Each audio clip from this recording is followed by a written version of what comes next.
Welcome to the Financial Freedom Guy podcast. I have my good friend with us, Steven, and you want to talk about a guy who does big things, big story, a life that's been inspirational to me on a number of levels. So, Steve, can you take a minute and introduce yourself? Sure thing. My name is Steven Kuhn. I'm an American combat veteran living in Turkey and in Europe. I left for the military in 1986, went to Fort Knox, Kentucky for boot camp, and ended up in Germany, where I was stationed in West Germany during the wall. I was in Border Patrol. Then, after the wall came down, they sent me to Iraq. And after Iraq, I decided no longer my deal being in the military. So I got out and did what they call a European out. And I got out directly in Europe, didn't go back to the States, directly got out in Europe and stayed in Berlin, Germany. And from then, for the next, I guess, 30 years, I lived in 10 countries, grew my reputation, I guess you could say, as a problem solver, going from owning over 20 businesses, turning around 100 companies, running a corporation of 3,500 employees, 87 locations in 9 countries, writing a few books, a couple of them bestsellers, doing TV, just all kinds of crazy stuff. Worked for celebrities like Andrea Bocelli, Olivia Newton-John, Mick Jagger, and just did things that I wanted to do to have fun and to enjoy life and to experience things that typically you wouldn't experience.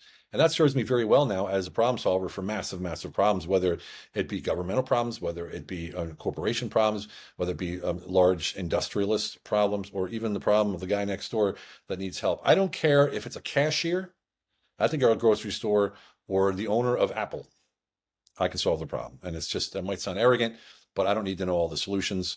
I know people who do, and if they don't, they know people who do. So there's always a solution, and that's why I carry certainty in my back pocket and my ability to deploy my genius in any given situation. Yeah, that's very true. One thing that comes across is you really connect with people, right? And then get into things. And your book is Humble Alpha, and there's some great stories there. So we talk about big problems, storytelling. Let's start with that. Like we talk about big problem solution that you want to talk about. What comes to mind? Well, let's just take a recent one. So my wife and I, we live here. She's Ukrainian, and she has business partners that are all over Turkey, and a couple billionaires and just really nice guys that aren't really sure what to do with their money. So they said, look, we got this money, we got to deploy it, and we'd like to do something in the renewable energy space. And I was like, okay, well, let me find around. Never been in renewable energy. I have no idea about renewable energy, but I started asking around for people that I know that know people that are in the industry. And I found somebody who has a company. It's listed on the French stock market. I said, hey, can you make me an offer for a solar battery farm in Turkey? He said, sure. So he made me an offer. I gave it to my wife, and we went up and met these gentlemen in Istanbul, Ankara. And after 2 meetings, they were like, yeah, let's do this. And so I solved two problems there. One, the guy needed to deploy his money, and he wanted to make money out of it. This is a 20-year return for a 3 year, a 20-year investment for a 3 year return. The other problem I solved was the tech provider wanted to get into the Turkish market because it's impossible to get in the Turkish market now as a Westerner. It's almost impossible. So we solved that problem. Third thing we solved was that we are making money now for 20 years. So everybody won. And what we do is we insert ourselves between the two parties, or in this case, three parties, because the funding had to come as well. And we ensure that we are the oil between the gears and make sure that they're doing what they say, they're doing what they say, they're doing what they say, and everybody is happy. That's what we do. We make ourselves indispensable that way. A lot of people might say, well, you're a broker. Well, we're not a broker, not by any means. We have intimate relationships with these people. And what that means is if one tries to circumvent us, and it's happened, right? The deal maker immediately says, nope, without Stephen and Olga, this isn't happening. And so this isn't like, hey, here's a deal, go do it. We actually insert ourselves into the deal. We make sure that everyone does what they're supposed to do, and we make sure that everyone's happy and everybody comes out on the other end profitable. Yeah, so let's go a level deeper. I mean, you got people with the money who want to deploy it. You got people with a solution. You're the guy in the middle bringing these relationships together. What's that like? I mean, is it this? It sounds like it's smooth, but I imagine there's some back and forth, and there's some Yeah. moments where it's not going to happen. Yeah. Well, these deals take a long time. That's the first thing you need to do is have patience, right? The deal for the solar took 9 months to sign, and then another year and 2 months for the money to start coming in, right? To even build it. And so yeah, it takes a long, hold your breath a long time if you're looking to wait. So what you do is you got to work on multiple projects. And what happens is everyone, a lot of people think, oh, I got this guy for solar energy. Now I go to the next guy. No, what else is he doing? right? People forget to dig and ask and find the challenges they have. And this guy, for instance, who's doing the solar farm, he said, "What else do you do, Stephen?" And I said, "Well, I'm working on a project now with VTOLs, vertical takeoff and landing vehicles, which are flying cars, right?" He goes, "Oh, I used to be the Turkish airline general manager. I love, you know." And so I showed him just a video on my phone. He said, "I want to talk to the owner." So I hooked up with the owner, who I previously raised money for to start his project. And now they're working on $100 million deal, which we just had a phone call today about. So you never know where that person you're talking to is going, what they need, and what their challenges are. If you can find that out in conversation by doing two things: focusing on the intention of adding value and solving problems. Intention, value, problems, right? Solving problems. That's the key thing. When you walk into any meeting, I don't care if it's with your wife, your boyfriend, your girlfriend, your kids, you do what I call creating space, and that's showing up wholly and fully for the person in front of you with no preconceived notions or cookie cutter solutions and no perceived outcome in mind. You have a goal, but no specific perceived outcome in mind, right? And you can't, because when you focus on closing, when you focus on selling, they're going to feel that pressure and they're going to give you a pushback. The only thing that you actually control in any discussion is your intention. So focus on that and make it yours. And this is how we go into every single situation. So if I'm talking to you, Kirk, about solar farms, I'm going to say, "Hey, what else do you do? What else have you been doing?" "Oh, I'm doing this and that and that." "Oh, wow, I got a guy, he does this. Are you interested in meeting him?" "Oh, man, that'd be great."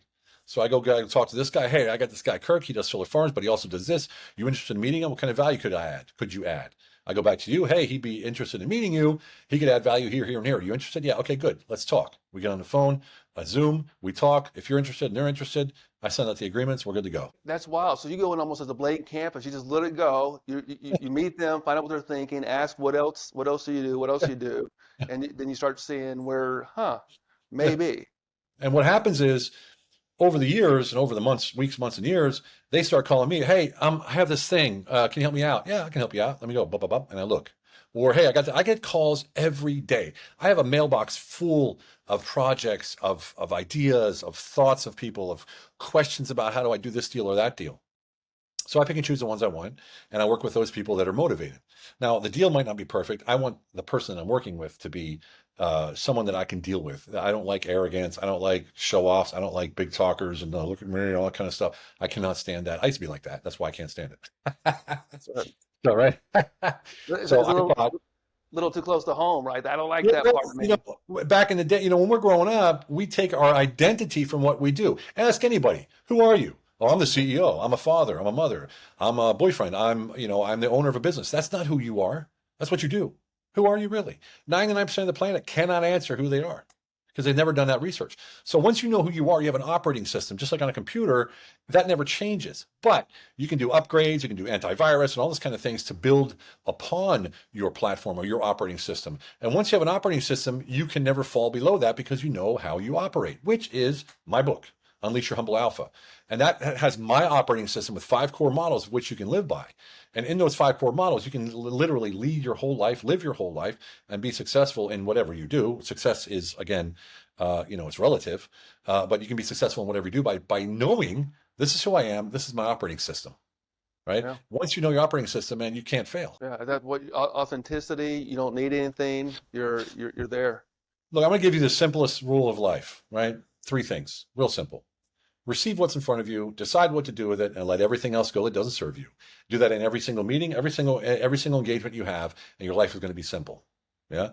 Number one. Number one. Number 2 is everything, every issue, every problem, every challenge you have is in you. So what do you got to worry about when there's a challenge out there? You think about yourself. Why is this worrying me? Why is this a challenge right now? For instance, some people say, "Well, I can't help it. What if my wife is treating me bad?" Well, you can leave. That's your decision, right? Or what if a business owner screwed me over? Why are you in that place in the first place? What didn't you do to get there? And how can you fix it next time? And how can you move on and let go of what's holding you down? So it makes life simple. Receive, decide, let go, See, and decide. only receive what's in front of you, decide what to do with, and let go what doesn't serve you. Receive, decide, let go. That's number 1. And number 2 is the entire world outside of you means nothing. It all means what's in here. So if I'm square in here and I feel great and I'm amazing to myself and I feel enlightened and all these things, that's how the world reacts to me. The universe will always give you back, God or whoever will always give you back what you're putting out. Always. We call it the mirror, right? So if you want someone to be a certain way, be that way. Were you ever really nice to somebody and they just start arguing with you for no reason? No, it doesn't happen. It doesn't happen. They reflect back how you are. So if you know that you're 100% in control of your world, you change the way you are. And when you change the way you are, your world changes. Okay, so Steve, where does that wisdom come from? Because that's not K through I have no 12 in the idea. USA. I tell you that. I have no idea, man. I think a lot of these like receive decide like, oh, that just came to me one day because that's how I operate. If you look at my book, I have investing in relational capital. I have creating space. Creating space also came to me because I realized when I walk up to people, it's better to not have any expectations whatsoever, except for I want to do something with this person. Let's see what we can do, right? And if you go into an important meeting like that, they're almost looking at you like, why is this guy so relaxed? Like he's not even pushing for clothes or not asking about prices or not trying to sell me anything. What's going on? And they get attracted to that. So I just put a model to it. That's what the book was all about. How do I take my life? Because people would ask me, how the heck did you work for Mick Jagger? I'm like, I just walked up to him, told him I was his new bodyguard. He's like, what? How did you work for Yeah. Olivia Newton-John? I was introduced to her and started talking to her. Yeah, but what did you do? What was your mindset? Like, I don't know. I just talked to him. And they said, no, Steven, you have to teach this stuff. I'm like, okay. So I'm like, how do I do this? So I got a co-author who's very structured, he's a special forces vet, and he's very structured. And he said, let's just go through everything. And so we went through everything and we put models and procedures and models and steps to my life, how I live my life. So the book is literally a translation of my life broken down into 5 models. And at each chapter is a story, a lesson from the stories, and then the exact action steps, how you can implement that model into your life. And so like it was all intuitive by me. I think I'm a survivor. I'm a scrapper. My mom was married, I think 4 times, 5 times by the time I was 18 years old. Had a couple of stepfathers, abusive, had a gun in my mouth when I was 16 or 14 by my stepfather. Really traumatic childhood, like most people have. I didn't want any of that to keep me down. And of course, in the younger years, after the war, PTSD strikes. I got all that childhood trauma. What do? You keep yourself busy, right? And you're aggressive as hell. Right? You go out there and you push and you shove and you make some, I'm going to win, right? And that causes a lot of ripple effect in the bad way. So, I realized after a crash and burn in 1993 or 94, after I got out of the military, 95, after I got out of the military, that this isn't the way to go. And then I started just listening to who I was and what I was all about. My first book came out in 2003. Called, it was in German, called Served in the Gulf, From Soldier to Cynic. And it was an inward journey about how did I feel about myself when I was in war? Why did I even join the army in the first place? What did I think about myself? And I came to the conclusion that when I was in high school, I was a total doofus. Like I was a total loser. Didn't have any self-belief, didn't think I was worth anything. People told me that, so I believed them, right? And then when I went into the military, I went to boot camp. When they were shaving my head, I remember looking in the mirror and going, this is the new me. I'll never be that guy again. And I'll be damned if I wasn't. Right? I had versions of that guy coming back and poking his head out. But in the end, you keep driving and it's self-sacrifice. Like people think it's massive self-sacrifice, but it's not. It's about letting go of what you think you have to do, say, be, wear, talk, how you're supposed to look. Let go of all that shit and just be you. And I know that sounds so simple, and it's not simple. It's not simple. No, because you have expectations. Your wife, your kids, your boss, your family, your friends. Hey, Steve, what about, why are you doing this? Hey, man, I wouldn't do that. Everybody has advice. And of course, the biggest piece of advice that everybody always gets is never take advice from somebody that isn't where you want to be. And most people give you advice, they aren't where you want to be. So, adieu, right? See you later, brother. I appreciate your advice. Take it for yourself. I'm going this way. And it's about being direct and self-guarded, let's say. And I don't want to say guarded, self-reliant almost, where I know in my intuition is always the answer, always. Even if it seems like it's completely opposite of what I think I should be doing. But my intuition, it's not a feeling, by the way. The intuition is an impulse, it's a frequency, right? And it's like if you have a thought or a feeling about what you're supposed to do, it's already too late. Push it back down into your solar plexus here. I call it your nuclear reactor, right? Push it back down there. And what was that first feeling you had? Yes, no. Do it, don't do it. Like that first feeling, that's always the truth. And when you do that and you practice that, man, life is amazing. level of self-awareness to do that because as you do this, I'm running it, I'm thinking in my own head, well, do I really know myself? And I've done inner work and different things, and I'm a seeker. I search for the better way, that kind of thing. But it's not so easy because No. on some level, I know for me to be truly myself, I'm gonna have to look. I'm gonna have to burn the boats in certain areas and let certain things that I built up fall through. No, see, Right? that's an act. Remember this, and this is my advice. I like you. You're saying this is very pertinent. Uh-huh. When you say I have to burn the boats, that means you have to actively do something to destroy something. I don't believe in that at all. Things that are bad for you, when you don't give them any power and no focus, they destroy themselves if they must be destroyed. If not, they just disappear. So I don't spend any Let time it on go. vendettas and revenge on like so when someone says burn all your boats so you Mm. can't turn around, that's you trying to motivate yourself That's right from the there. outside, right? You don't want to be motivated from the outside. It's short term, man. It's inspiration and drive and intuition from the inside. That's what matters. That's the only thing that you can fire up on your own. Motivation is external, right? Everyone's like, "Oh, discipline. This, you got to be." All the military guys. You got to get out there every day. Get up at 4 o'clock in the morning and kill the enemy before they kill you. It's all bullshit, right? It's short term. It's all up here. What about this? What about this? This is where the power lies. This is why I can walk into any room and have a conversation with anybody in that room. For instance, George Bush Sr., Bill Clinton, Hillary Clinton, Mick Jagger. I told you all the other names. I just walked up to him and started talking. There was zero pushback. Why? Because I'm at that frequency of I own my shit. I know who I am, and I don't care about anything else around me as far as how I'm supposed to be, act, and be and say. And I Yeah. remember I walked up to, hey, William Jefferson Clinton, how you like in Berlin? He was in Berlin. Hey, William Jefferson Clinton, how do you enjoy in Berlin? He goes, hey, I'm doing great. This is da, da, da, da, da. We started talking for 30 minutes. Everybody's like, who is this guy? Right? And it didn't matter who I was. It didn't matter who I was. I was just a guy, exactly. I was just a guy. It doesn't matter. I had no agenda. I had no specific outcome in mind. I just wanted to talk to Bill Clinton. Really, really cool guy, by the way. Almost like a good old boy, like just it's hanging out kind of thing. It was really cool. Yeah, and so okay, but you're saying a lot, right? Like going from here to here. Tell us more about what here is. Yeah, here is like I said, it's a frequency, it's a vibration. If it's all this esoteric talk, but in the end, everything around us vibrates. I think everyone knows that by now. That's one thing. The other thing is reality doesn't exist unless somebody's watching. That's been scientifically proven.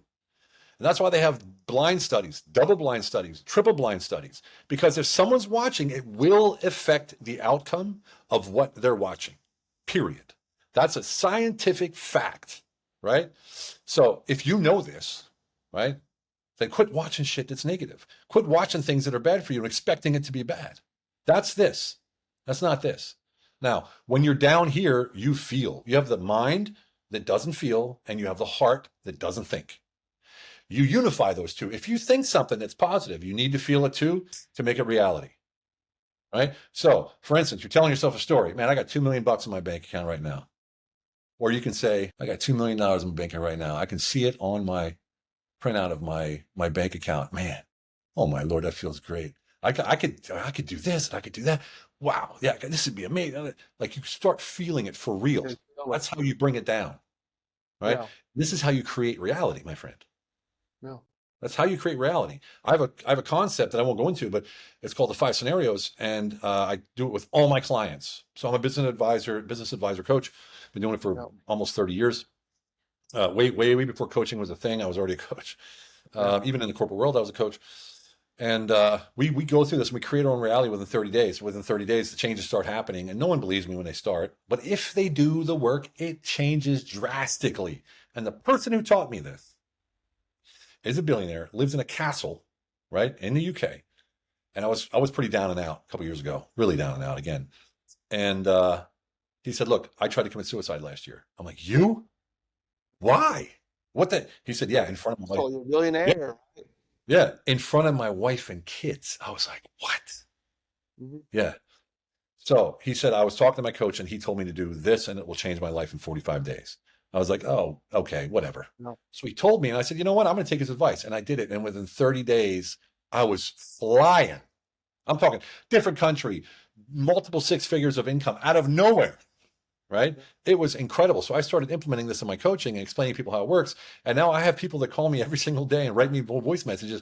Man, this is really, because 5 scenarios are really working. I'm doing this, this, and that. This is what I said. How do I tweak this? And how do I tweak that? And so I have 24 access to me. If I'm awake, I'm on the phone with you. Doesn't matter. If you're a client of mine, we meet once a week on Zoom. But other than that, the other 6 days and the other, 23 hours of that day, you can write me voice messages, whatever you want to do. And I'm on.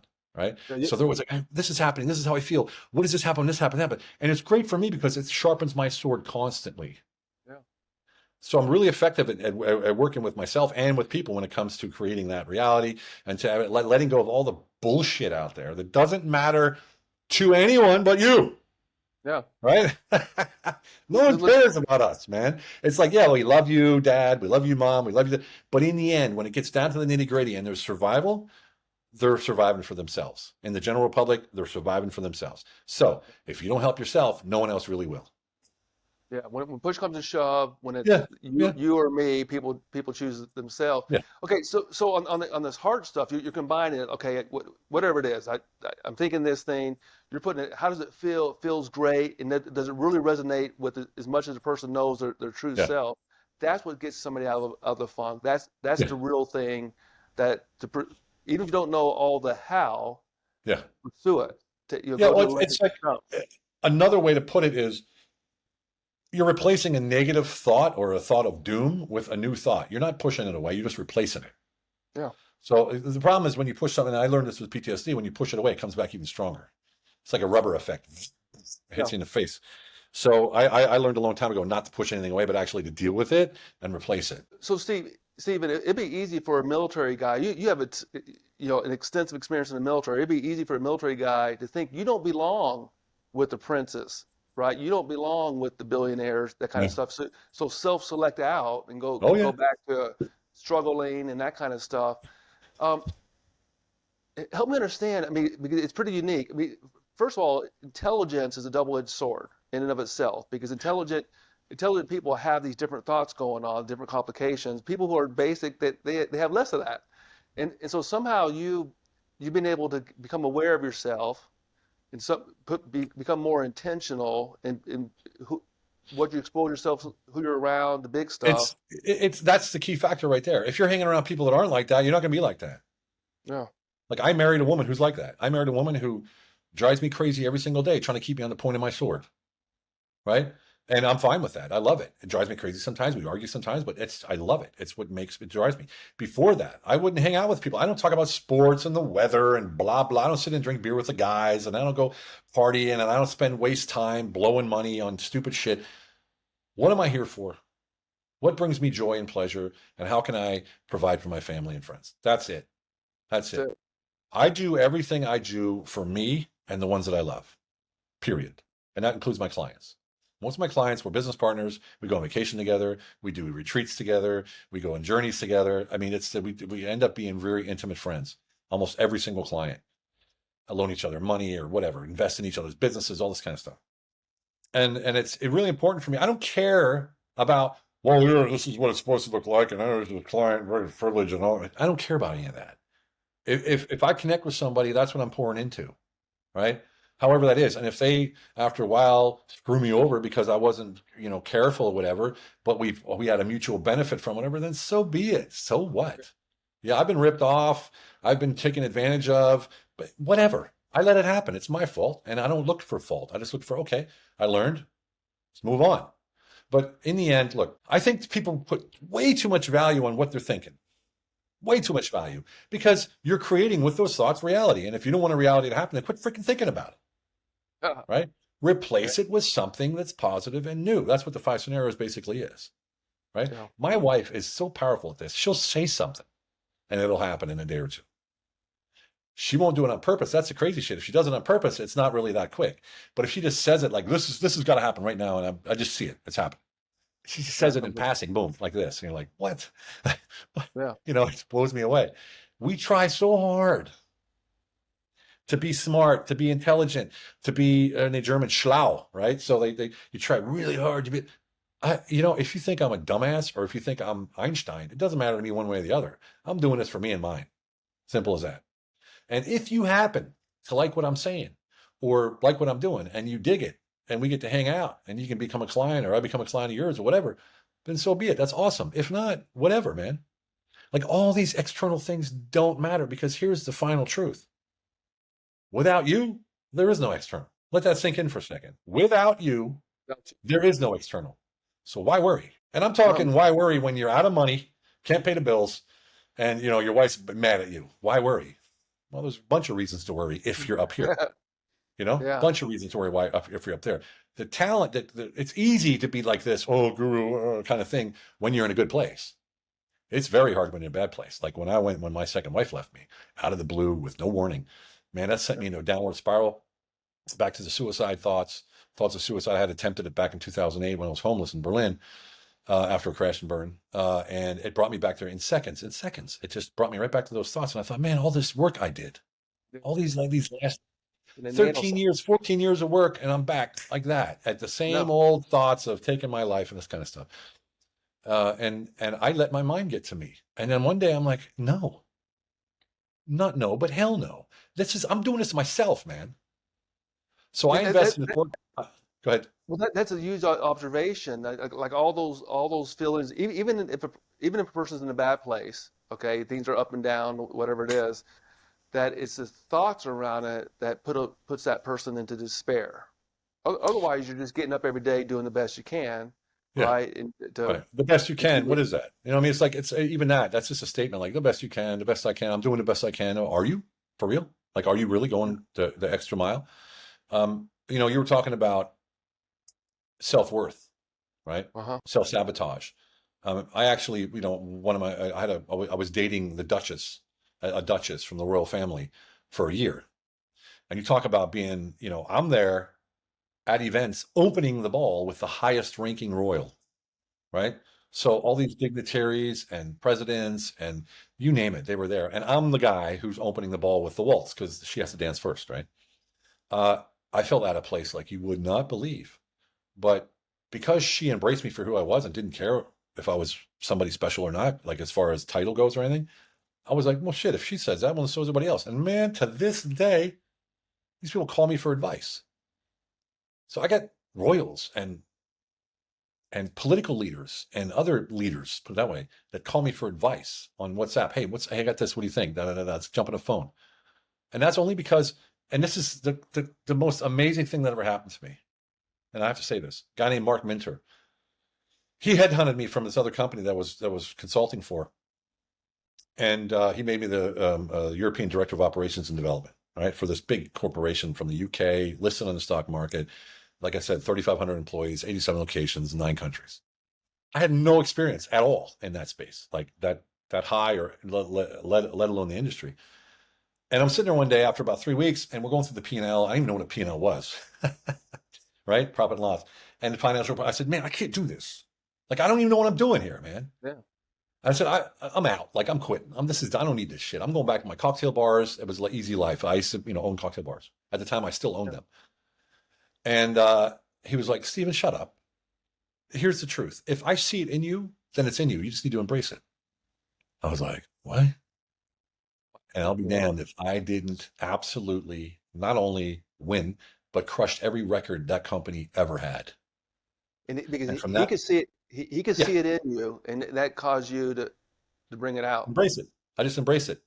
Because if a guy like that, who's ultra successful, sees something in me, I'd be an idiot not to believe him, Yeah. Yeah. right? And, Total and idiot. in all fairness, most business owners struggle with the P&Ls because it's not the language they grew up on, right? Yeah, They can sell, they can deliver. Yeah, I'm growth CFO, but I remember the first time I looked at a P&L, I was like, which way is that hieroglyphic? I didn't have any, I wasn't smart enough to go get somebody to guide me and learn habits of profitability and stuff. And so I learned the hard way, like yeah, just sweating it out. Um, Man, in all fairness, it's like it's a different language. So, but somebody well, saw something in you that yeah, you at that time either didn't see or couldn't embrace, yeah. And right? later in life, when I met these royals and I started working with these politicians and stuff, they would come to me. I remember one time I went to the one guy's apartment for dinner, And I'm there like an American, shorts, t-shirt, shorts. I Uh, show up, and then like the ex-prime minister from Hungary came to, or not from Hungary, from Germany came to dinner, and the ex-defense minister or something like that. And they're sitting there at dinner, and they're asking me questions about Obama, the debt ceiling, and I'm thinking to myself, why are they asking me all this shit? I don't know anything about this, right? And then I thought, wait a second. Then I thought, wait a second. Mark once said, right? If they see it in you, then obviously it's in you. So I'm like, huh, I guess I know the answers. So I just sat back and said, what's my first intuition? My intuition was X, Y, and Z. And they're like, really? I'm like, yeah. Like, I didn't have anything to lose. I had no expectation of winning. I had no expectation of having the right answer. I didn't give a shit, right? I'm like, whatever. Like 3 months later, they came back and they're like, how did you know? Are you CIA? What's going on? How did you know everything was going to happen like that? Yeah, yeah. And that got me in trouble because they thought I was CIA, right? Which I can see that. I mean, it's but not hard. with my mouth, no way. I talk too much, and and Yeah. uh, and that showed me, my God, I can talk about things and Uh-huh. be right about things that I have no idea about if someone believes in me. Yeah. And so I started embracing that. That's wild, Yeah, right? you I can mean, too. Everybody can. That's the cool yeah, thing about it. It's just absorption. You're down. I always call it downloading from the data bank of the universe. That's basically all yeah, you're doing. yeah. So okay, so the royal family in your book, there's a story where you were hanging out somewhere and you offered a guy who was not part of the group a bottle of water. Is that was that your That's where it how you? started. That's where it Yeah. started. Can He you was can sitting you in the tell that sun. We were story? on a boat cruise. We were on a boat, just a little like river cruise in Berlin. Yeah. I had a friend from Germany there who was actually a veteran, and my girlfriend at the time. And we're looking at oh, this is beautiful. I see this guy sitting in the blazing sun, blonde hair guy, rosy skin, pink shirt, sweating all the way through his shirt, reading the newspaper. I'm like, why's this guy sitting in the sun? He must be. And I Yeah. walk by. I'm like, hey, you want a beer or something? Where I'm going to go order a beer. He's like, oh yeah, really? So I came back, brought him a beer, and we started talking. Turns out he was one of the royals, and we became we met every day twice, one in the morning, one in the afternoon, and we sat for hours, sometimes 5 or 6 hours, just talking. And this guy taught me the following without knowing it. This is what he taught me: is that as far as I allow you into my world, is as far as you will automatically allow me into yours. So it's like a teeter totter, like first you, then me, then you, then me, then you, then me. And it goes down and down and down and down and down until the point where you're not communicating anymore here, you're communicating here. And he didn't know he was doing it. I guess that's the way he was raised. And that blew me away. Like I was saying things, thinking things, coming to realizations that I would never have had without him. And that's where in my book, the co-creation comes from, right? So people talk about, the mastermind and, two people talking, the third mind, that kind of stuff. Napoleon Hill, the mastermind. I call it, like that creating space and just sort of letting go and no expectations and all that kind of stuff. And it just builds from there. And it just blew me away because I'm like, how do I know this stuff? Like, how can I say these things? I do the same thing on stage. When I'm on stage, I don't know what the hell's going to come out of my mouth, right? If I try to script it, it's horrible, right? So I look at the audience. What are their expectations based on what I'm talking about, and what's the vibe in the audience? I was on a panel in Florida in April or May. Tucker Carlson spoke right before, and then I was on there with three other guys, and we're all sitting in these four chairs on these high like director tile kind of chairs, uncomfortable as hell, and everyone else is sitting there. Yes, no, no, no. I'm like, man, this audience needs to wake up. It just came to me, and I stood up and I got on stage, like, just, and this place went nuts.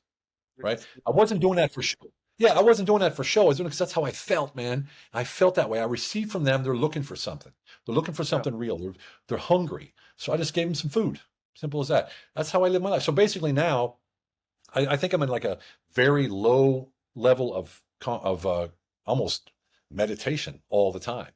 I'm hyper aware of how my energy is interacting with the energy around me. And if I feel something negative, brother, I'm out. Right? I'm out. Like it's done. Like if there's some kind of bad vibes, bad energy or something, I'm out. I'm either going to change something or I'm leaving. And I don't do it consciously. It's just at that point now where I've lived my life to the point where I'm connected here all the time. I work with plant medicine. I go to Peru almost every year. I've been doing it for 17 years. I have a bunch of people that I'm always upgrading my inner circle, always. And so, and you'd be surprised how quick it goes too, man. 'Cause sometimes you're like, well, this is the guy. You go to him and you meet him once or twice. Next thing you know, next, you keep going, right?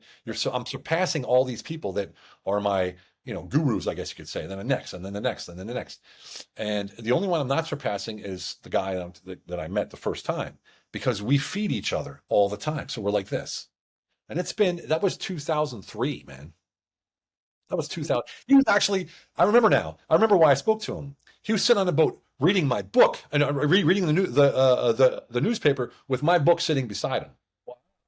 And I was like, that's a pretty cool book you got there. I was like, oh, thank you. I was like, that's me. He's like, what? That is crazy, man. Yeah, yeah, I mean, yeah. the odds of that, that is awesome.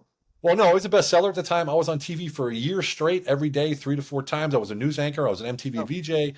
I was like everywhere, all over Germany, all was over. that Humble Alpha or a different book? No, no, that was the first book that was only written in German because the Americans. It came out the day the war started in 2003, and the new war, I guess you could say, in Iraq, when the first bombs fell. That's the day it came out. So it immediately went to bestseller. I wrote about 1990, 1991 Desert Storm, where I was, where I went and got my Bronze Star and all this kind of stuff. Yeah. And so that came out at the same time, and that just put me on every channel, every newspaper, every magazine, and every German-speaking country there was. The Americans and the Brits wanted it immediately when they saw it, and then they read it, and they're like, "No way, we're not printing this," Yeah. Keep it in because German. it was truth. Yeah. There's a filter out there somewhere, right? Yep. There is censorship. Go Yeah. figure. Yeah. You know, Well, see, at the time, it was still positive that we were going to war, and my book was pro-American, anti-war. yeah. I'm glad you have that message. I feel like the kings and queens been moving around the chessboard, and it has not benefited the people at all, and the people who go to war. Like my sons are both military officers, Yeah. and what I do believe in security. I was in the Army, Yeah. behavioral science, but same time period. But I didn't do anything heroic. I was at Walter Reed, Yeah. and so I do believe in security. I do believe there's threats. No, right? There's a time to protect the people you love Yeah. and the country we love, but not for what we're doing now. Moving around the chessboard for whose benefit? Not the people. Not the people I see around here. No. So so you can be. I think a person can be a patriot, really love their country, and not support everything we do Yeah. in the military or on the domestic front. Like some things are really unhealthy for people, all the division and stuff. Especially when you watch it from the outside, my friend. Yeah, Especially when you watch it from the outside. If I look at my country now, or our country, I'm just mhm, embarrassed. yeah, I'm embarrassed. People are like, "What the hell is going on in America? What is this? Do people actually believe that shit?" You're like,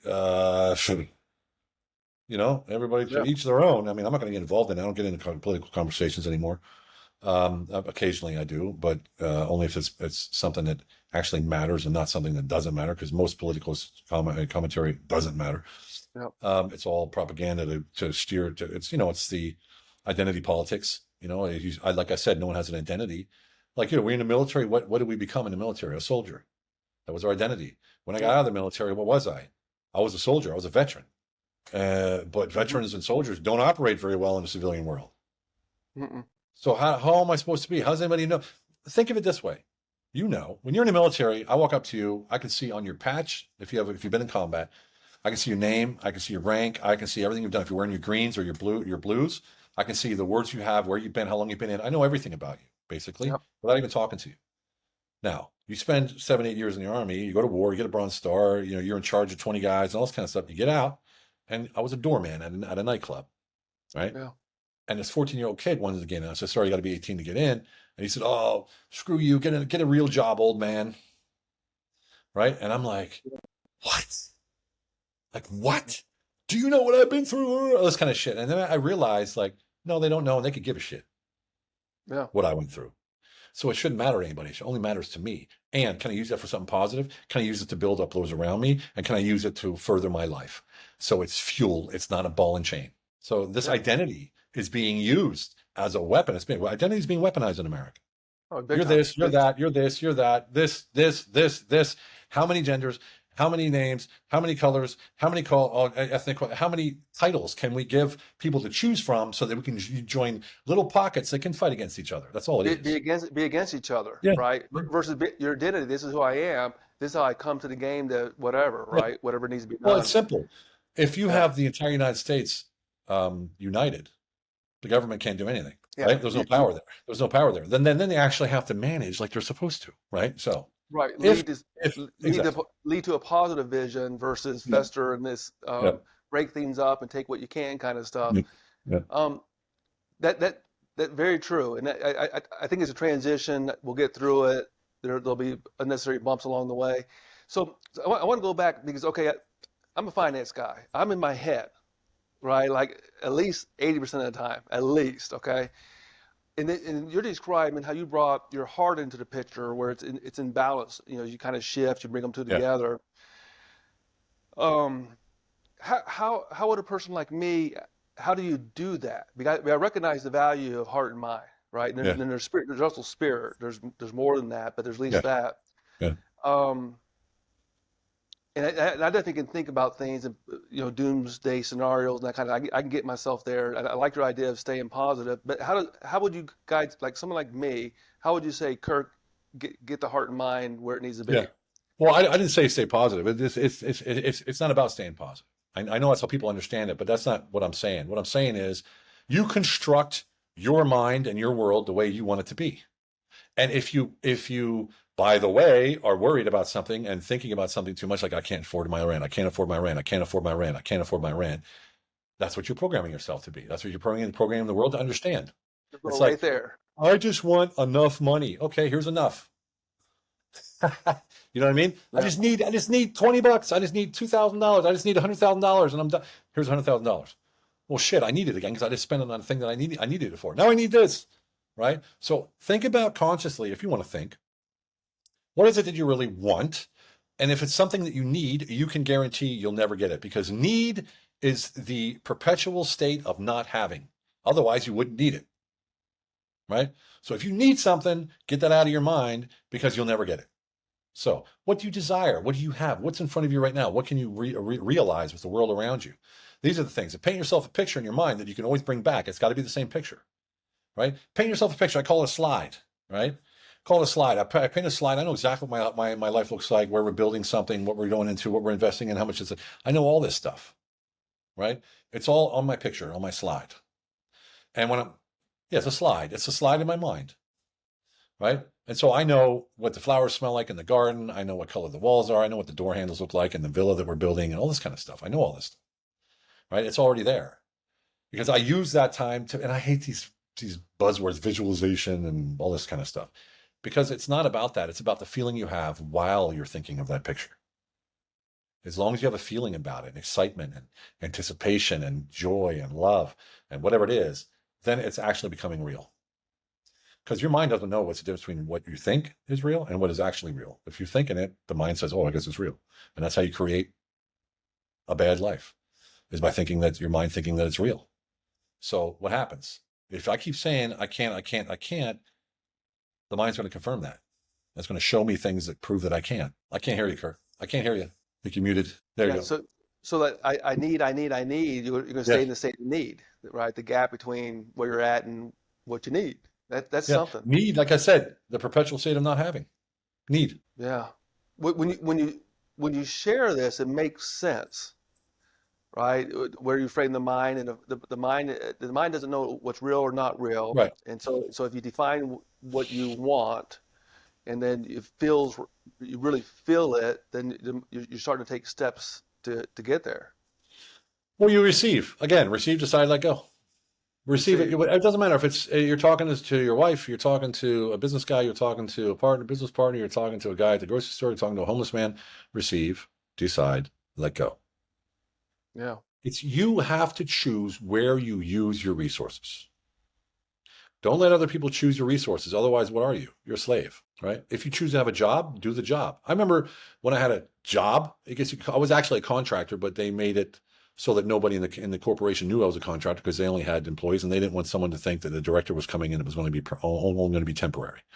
Hmm. So I had a job officially, and all the other directors were asking, "Why does Steven get to do whatever he wants?" And I didn't see it that way. I was like, Hmm. let me see. I took over the company as a director of operations and development. I'm bringing the results like nobody's ever brought before. And I'm not complaining. I'm not asking for anything. Hmm. So basically, I'm just running the business. They would ask, hey, can I do this? Can I do that? Can I do this? Can I do that? And what does that do? That creates and sustains dependency. And Yeah. what happens when you're dependent on a leader? They're going to keep telling you what to do, right? They're going to keep telling you what to do because they think, okay, it's natural. They keep asking, I'm going to answer. Well, I refuse to answer my people. If my guys came to me or gals came to me and said, hey, I got this problem. I'm like, all right, give me 3 solutions. What do you mean 3 solutions? Give me three solutions that one is you as a client, one of you as a customer, and one of you as a business owner. What are the three different solutions that you could come up with that problem right now? Well, why? Just do it. And they would come back and they'd tell me the three solutions, and I'd be like, okay, which one do you stand behind? And they'd be like, well, I think number two would be the best. All right, we'll go do it. How come you just tell me that? You'll see. So Ah, they go, maybe they'll come back one more time after that. They don't come back anymore, right? You get it? I'm weaning yeah. them off my mother milk, if you will. Most Hmm. leaders do not and will not do that because that is their justification for feeling like a leader. Me, as a leader, if I can't get up and walk out any time of the day without the business being affected, I'm not a good leader. As simple Yeah. as that. If my presence is required as a leader in a company to run it and it falls if I'm not there, that's a big problem, in my opinion. Yeah, that's a big problem. And it takes guts and courage to put it to that person to come up with the three solutions, and then at that point they're doing it without the collaboration, but their level of judgment has gone up. Well, what did I do to them? I showed them that I saw something in them that I believe in, Yeah, right? And when they said, this is the solution I want, what did I do? I showed them that I believe in that that's the solution for them. So what am I doing? I'm doing the same thing Mark did to me, that right? that's So when I'm making. you, and it's a natural selection then as well, because some people can't do it and they're just not leaders. Hmm. So you know what, that you need to put them in a different department or get rid of them or whatever, you know, or put them in a different position. So you're self-selecting your leadership as well. And, I never wanted to be told what to do. I knew what to do. I knew what to do. Don't make me come in at 9 o'clock in the morning because everybody else comes at 9. I come in at 11. I train at 9. Sorry. Boom. But I get better results than everybody else. I don't have to justify anything. I'm just doing it. You're going to see the results and just give me some time. Matter of fact, I think the first time I went, it was a South African company. When I was working at my cocktail bar, I had my own cocktail bars. I was working there in 1996, 97, 98, 98. And this guy kept coming in and he's like, hey, why don't you help me run my companies? I'm like, you're talking to me? I'm a bartender and a veteran. That's it. He's like, no, no, this is yours, right? I'm like, yeah, oh, man, amazing. I'm like, yeah, but this isn't a company. This is a bar. You know what I mean? Like, Uh, anyway, I ended up working for this guy, running the show, and it was the same thing. Like, I just did what I thought was right, and they let me go completely. mhm. And I absolutely crushed it, which is why I got headhunted by Mark Minter to go to the other company, right? And it just goes to show you if you let go of what you think other people are supposed to tell you, you're supposed to do it this way. But he's the boss. I got to listen to him. It's not about listening to him. It's about acknowledging their direction and finding direction that is adaptive to your style and your skill and your results most. And if a leader won't let you do that, they're not a good leader. Don't even work for them. Go somewhere else. Simple. There are guidelines. Don't get me wrong. I'm not saying go run, mock and do whatever you want. There's guidelines. This is the expectations. This is the budget we got to reach. This is how much revenue we got to make. Da da da da da da da da. That's clear. Now you understand? Yeah. Okay. Go. Yeah. But it comes across. I'm taking all this in. I'm actually making some notes on things I can do better. It comes across as a very human approach, right? The state of being, and different than traditional management. I think the world is changing a lot, where it's more with the rise of the machines, and we're past Yeah. industrialization. So now it's what is it to be human, Yeah. and Well, really connect with people. I've been doing this for years. I stopped, working in the corporate world in 2015, and Hmm. most of the stuff in the book is from then. Is the models that I used. It's from then. Like HIT, honesty, integrity, and transparency. That's a model that I introduced there. Honesty with yourself while you say, think, and do what you do. And transparency is how you step into the world with that honesty, and it's your ongoing reputation. The byproduct is integrity. Integrity makes you authentic and allows you to dictate your market value. That's HIT. And I taught that in that world of the corporate world, the British corporate world. And it was just something that I came up with. I didn't learn it from anybody. I just realized that's how I operate. And what happens is this rubs off on people. And there's people all over the world that are leaders now because of that training that they went through with me, because they worked with me. To this day, I get calls. I'm doing this. I'm doing that. My God, da, da, da, da. And everybody still calls me the hitman from those days because they just call me the hitman, Yeah, honesty, integrity, transparent hitman, yeah, which I sort of relished at the time. Now it doesn't matter to me, but it was, it's pretty cool. At the that's time, cool. we That's a called the cool. That's hitman. a cool name. Yeah, that's a cool name. Yeah. And look, it's not about that. Let me give you the antidote for everything. Hmm. If you want to spend your life worrying about this, that, and the other, and why, what, how, and when, that's your choice. I don't want to do that. Hmm. So if you want to have an easy life, stop worrying about shit, about all that stuff out there that everybody says and how you're supposed to be and what you're supposed to do. Don't do it with a vengeance. Don't do it in revenge. Don't hurt anybody or yourself, and you're fine. Yeah. That's it. That's it in a nutshell. Yeah. Okay, so obviously I'm going to encourage people to read your book, The Humble Alpha. That's a great. If you really want to get to know Stephen, that's a great starting point.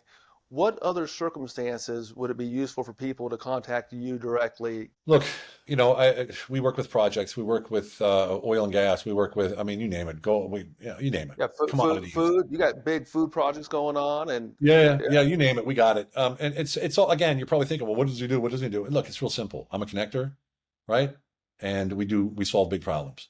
We have a water plant in New Zealand. We have, I mean, it's just, there's so many things out there. But here's the thing. Most of my network now come through my clients. Most of the projects come from my clients, and I leverage my network to solve their problems. So I always say my clients, I would say my network can be your net worth yeah. So that. because, yeah. Oh, sorry. Go ahead. Well, so my clients who come to me for business advisory, coaching, consulting to help them grow and scale their company, or just to get their heads straight to grow and scale their company, they're dynamic entrepreneurs, business owners that actually want to make a difference in the world and are tired of messing around and want to take what we call collapsing time to the limit. So they want to collapse the time it would take for them to get to Y or Z, and I'll get them there quicker. And then in that process, a lot of these guys are like, look, I'm a business owner, but I want to be an entrepreneur. Like, I want to be an entrepreneur. I want to know what it's like to do a big deal. All right, what do you got? I had a guy the other day. First call we were on, he said, how do you become a deal maker? How do you become that entrepreneur? I said, well, first of all, you got to have relationships. And those relationships are built through listening, right? What do they do? What do they need? What do they want? What are their challenges? What are their problems? What have they done? Why is it there? Why isn't it there? Why do they need this? Why do they need that? Like all these questions, but in a conversational form, jovial. And he came back the next day and said, I met this guy last night. His name's Ben. And he has a plastics company and he wants to expand outside of Australia. Can you jump on a call with us? I'm like, hell yeah, let's do it. That night we jumped on a call. He tells me what he does. He tells me exactly what he's looking for. I said, hey, I know somebody. Let me call him. I called him. Hey, can you jump on a call? Jump on a call. Boom, boom, boom. Deal's done. Right? 2 calls. And my client's like, holy shit. Another guy, another 2 clients, actually, I met him in Florida. They became clients. We got in a call. They're a marketing company, and they do marketing for, it's like $9K a month or something like that. They do marketing for companies. And they said, hey, we have a call with a client. It'd be great. Could you be on the call and help us sort of close it? And we want to see how you work. I'm like, sure. Get on the call. The guy's like, it's too expensive. Right? He's like, no, it's too much, man. And the guys were like, oh, man. I said, well, how much too much? And he said, I'd pay half. I'm like, okay, how about this? You pay half. You get the full services that we have, but we're going to take some equity in your company. He's like, what? I said, check it out. That equity will be worth nothing until we sustainably increase your revenue over a 3-month period of X amount. If we don't do that, you got the marketing for free and your equity back. Right? Oh, sorry, the marketing for half price and your equity back. And he was like, okay, that sounds good. I drew up the agreement, which is 2 pages, sent it to him. He signed it. We signed it. We all signed it. And the guys called me like a week later. They're like, do we own 30% of a company now? I'm like, yep. Like, oh shit. You know what I mean? Like, Yeah, what? It's providing what people need and winning, yeah. both sides. Too Every often win. in business transactions, it's not about winning. It's about me winning. I want everybody to win. I Yeah, want to look at everybody in the eyes and everybody be like, man, that was great. Awesome. I want yeah. everybody to be happy. Literally abundance exchange beyond expectations, and Yeah. so a good conduit. If they're a good coach, if they're a good match for your coaching, that's how you really get to know them, and you Yeah. know what to do with them out Yeah. in the bigger Yeah. world kind of thing. Yeah, I got scouts too, people that I met that can't, they're not in a position to bring me on as a coach yet. So they'll find a deal or two, they'll send it to me, and if we do a deal, then they'll become a client with the revenue that they can make from that. And so I have scouts out there right now. I got two of them right now that are very active. They send me 2 or 3 deals every single week. yeah, that's 99% of all deals get washed away. yeah, that's Yeah. fantastic. But just kind of watching time here, Steve, to bring things into a landing. What is a good way for people to contact you? Yeah. Instagram, Steven Eugene Kuhn, or just write me an email, steven@humblealpha.com. Yeah, and I could not be more sincere. I encourage people to contact you, find out if there's something, kind of something better here to be Yeah. had. Everything I know about you, man, you're the guy. You've overcome a lot, and you know, it's just phenomenal. So, well, I like thanks. I like that. And Yeah, I know people like hearing the backstory, and it's important so you understand where I come from. But the truth is this: without letting go of all that, I wouldn't be here. So it's important. It's important. The story's important so you understand the context of how I am, but it's not yeah, important now for me. It's fuel from the past. It's a foundation of where I was built, and that's fine. It makes me rough and rough around the edges maybe or something like that. But in the end, it boils down to those three things: receive, decide, let go. Create space with everyone around you, and worry only about you and why. If there's a problem out there, that means it's in here. If you have a problem with that person, that means that problem's inside of you. If you have a problem with how the world's working, it's because it's problems inside of you. It's just the way it is. We, again, the end of the road. Without you, there is nothing. So it's all about you. Connect the dots here. I mean, being that level of freedom, being who you are, letting it go, that also brings prosperity, financial freedom, doing what a person was born to do, right? It With brings whoever, people into your world like you would not believe. It yeah, brings people to your doorstep, man. It's yeah, crazy. The people that I meet, it's crazy. yeah. That's And but I fantastic. don't have any expectations of it. It just happens because I'm here. Like, hey, I'm here. Yeah. So for the audience, pick up the book. It's on Audible. I know for a fact. I'd listen Yep. to it. Hard copy. Is it Kindle as well? Yes. Yes. That's a good place to start. It's a good, easy read. It makes sense. And then if it's making even more sense, contact Steven. I mean, Yeah. he's the real deal. So Steven, Do thank it. you so much. Thank you so much for being here, sharing your story, opening doors for my audience. I appreciate it, Kirk. Thank you for the invite, and I'm sure we'll be speaking very soon. Yeah, I look forward to it.